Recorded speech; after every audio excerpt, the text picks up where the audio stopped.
Okay, I'm going to straight up say that I don't have anything new to show you this week. Part of the reason I had so much stuff last week is because a lot of it was to distract myself from what was happening. And that just didn't happen this week. Also, a lot of times on Saturday mornings, my computer is refurbished. And apparently whoever owned it before used it for business because it turns on automatically at 6:30 in the morning, Monday through Friday, which is no problem for me.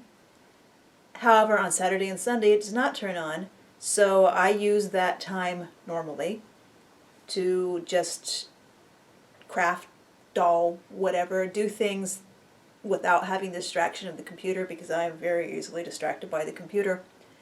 So normally Saturday morning and Sunday morning is my do doll stuff time or sewing stuff. And this last weekend what I did was I worked over the course of 2 days on sewing this jacket for my child. It's, well, I had made patchwork out of the Angry Birds and Bad Piggies t-shirts like last year and tried to make it into a blanket for him, but everything was off grain and lumpy and weird and he didn't use the blanket and I let him forget about the blanket and then I ripped the backing off and decided to use the cloth, the t-shirts patchwork as cloth to make this jacket. And he's worn it a few times. Angry Birds Bad Piggies aren't his favorite these days, but the Minecraft and Dan TDM and Terraria t-shirts haven't worn out yet. He really wants a Roblox t-shirt, but until those show up locally, we probably won't get one. Anyway, so instead of doing doll stuff, I did human-sized sewing stuff, and I actually want to, sorry for that clack, actually want to do that more. I want to get to sewing more human-sized stuff. But I want to try to do it in a way where it's not at the expense of doing doll stuff. So basically, I just need to learn how to use my time more wisely. Also, a thing that's kept me away from dolls since last week is, I think I have the video edited down as much as I can for the tutorial showing you the way I sew the doll jumpsuits.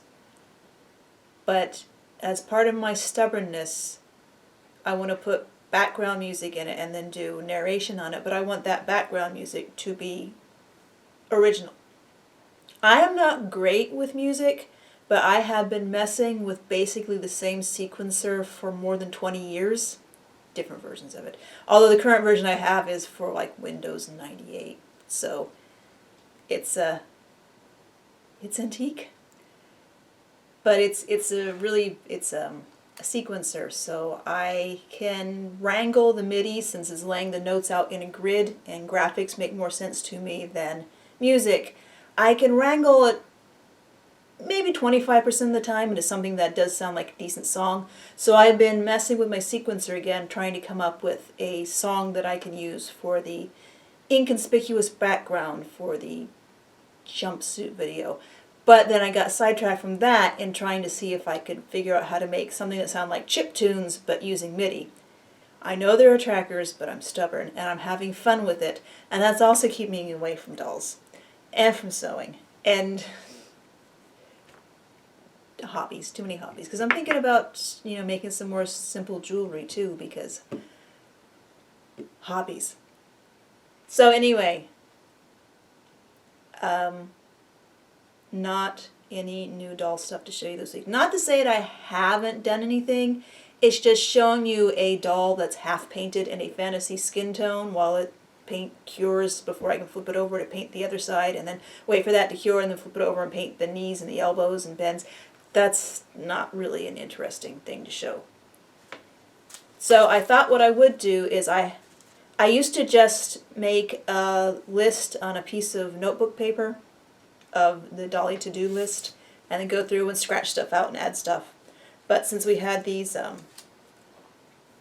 notepads, score pads from, basically it's Yahtzee with farm animals, that I thrifted a while ago for the funny dice because my husband is a gamer, so I buy funny dice for him.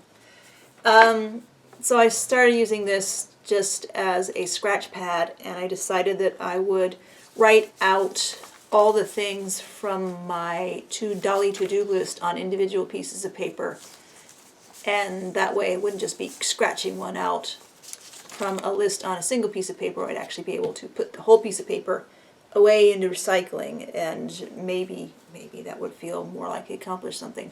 So I have, like I said, I'm working on a custom doll for trade. I still need to make clothes for Lady Glowy Skull. The Smiling Alan, need to finish painting that body and then paint his face and his hair. Also, I want to finally take my vintage Alan's head and modify it so it can go on the Ever After High body, which is what Chris and John do a lot. And also influenced, or thanks to John, I have this little Mary Chicana doll who John sent me. She was originally in her original flamenco style dress, which was not aged well. It was a little stained, a little discolored. So I pried that off of her. It was glued on with very industrial, like plastic weld type, melt the body glue.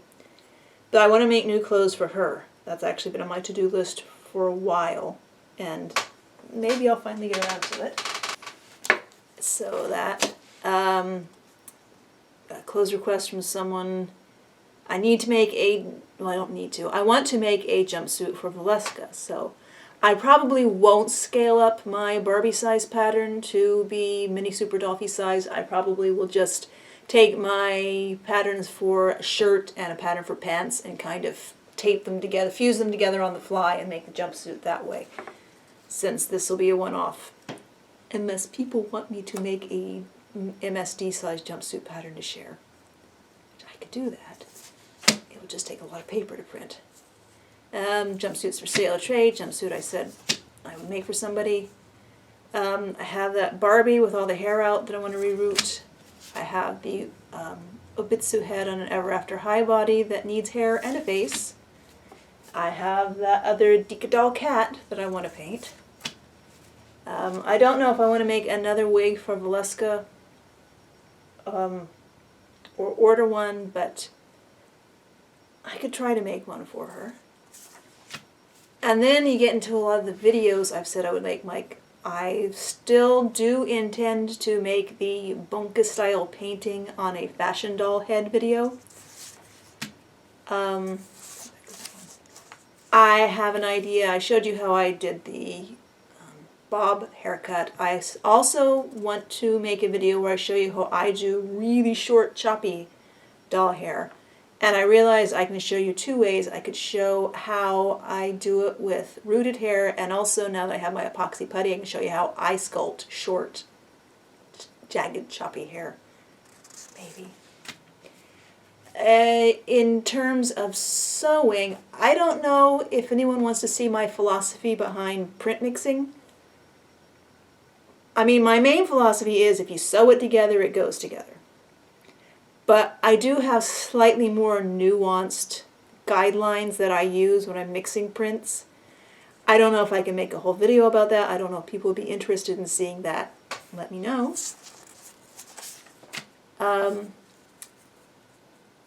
As John and I were discussing, we really need to learn how to make doll shoes.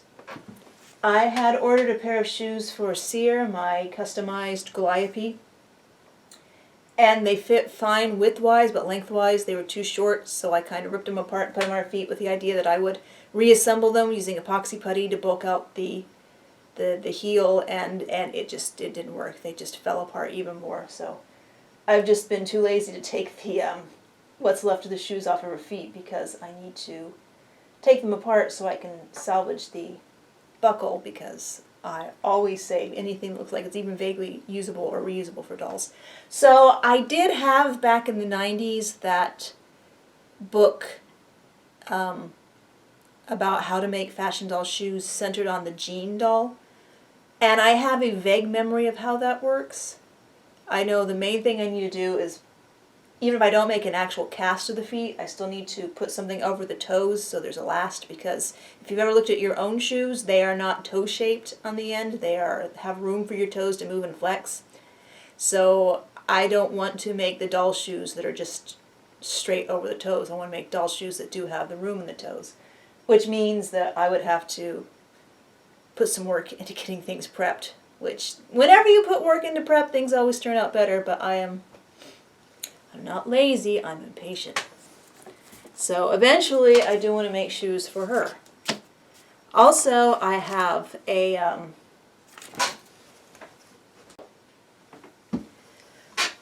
this gal named Cucumber, who is a, which Barbie head is that? I don't know if this is Barbie or a friend of Barbie head that I put on a high-heeled gymnast body with heat reshaped and cut apart fingers and rerouted her and painted her green, and she's my orc girl. But she really needs ears. I originally thought I would do something completely different with this head, so I cut her original ears off straight away because I thought like the whole side of her head would be covered with epoxy putty. I think it was going to make her into a kitty girl. And I did this instead, but she still needs big orc ears that I need to figure out how to sculpt and figure out how to attach to her. And of course paint green. So that's another project I have in the works. And then I have this gal who is a mini pull-up head on a Momoko body, which does have a broken ankle that I have super glued together. Or did I super glue it or did I plastic mold it? Anyway, so I won't try not to stress that ankle too much. But she was a gift from Emmy Moon. Her name is Mimsy. Well, her components were a gift from Emmy Moon. I put the head on the body and made her outfit, which she is supposed to be a very witchy little magical girl. And of course, to be a properly witchy little magical girl, I made this wand or scepter for her. And it's the only time I've ever done this, but I didn't know if this is something that people would like to know how I did it, or what exactly I used to do it, what options are there for it. If people would like me to make a video on making magical girl wands for dolls, see if I can even do it again myself, I could do that if you'd like me to. I do remember it was fun to make. I do want to make more.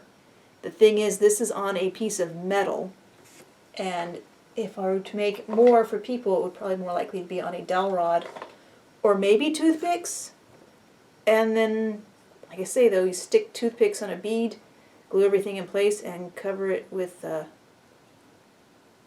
ribbon. I don't see why you need a tutorial for that, but if it would help to see me do it, I can try. And then the big thing, this is the paper that I shuffled off to the back, is, would you like to see all of my dolls? Like, not just holding the camera up and panning across everybody and mentioning who they are, but like, it would be multiple videos, so it wouldn't be, each one would be too long, but just like pulling each doll out, putting one against the backdrop with good lighting and saying, hey, here's what this doll is made of, here's what I did to customize it or not customize it, or maybe even note about what clothes they're wearing, whether I made it or not. Would people be interested in seeing every one of my dolls like that? Because that would certainly be something that I could do whenever I don't have anything new to show you, is I could pull out any of my existing dolls. I think I have about 120 right now, which I've varied. I do try to limit my amount of dolls I have by limiting the amount of physical space they're in, but it's amazing how many dolls you have 2 dolls in a space, and then if you're a little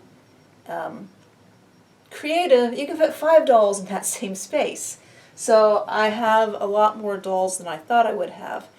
And another thing with dolls, my dolls, is I like to take them down and rearrange them every once in a while, just to keep it fresh. So I'm about due for taking everybody off the shelf. So that'd be another thing if you would like to see me highlight individual dolls as I take them off the shelf to rearrange them. I can do that. But again, there's always dolls to work on. I still have dolls to finish painting fantasy colors and such, and I have parts that I can put together. I just haven't really done anything since last week. And let me know what you'd like to see me do. Thanks.